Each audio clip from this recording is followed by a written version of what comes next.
everybody, this is a quick video to show you how to pair the remote control with this FBBJFF therapy light. It's really quite a simple process. We're going to start by just plugging in the power. Now you might need to do this, you're going to want to do this the first time you turn this on, but you also might need to do this for any kind of reason where it seems to be it gets unpaired for something. If this remote is not working, it doesn't seem to be connecting, the lamp is not responding to the remote, and things like that. So all we're going to do, first things first, is we're going to plug it in to the back here.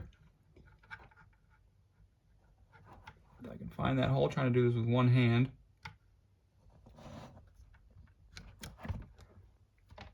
Okay, it's plugged in. And now, once I get it plugged in, within 20 seconds of plugging in, I'm just going to press and hold this power button. Press and hold the power button, and we're just going to, there it goes.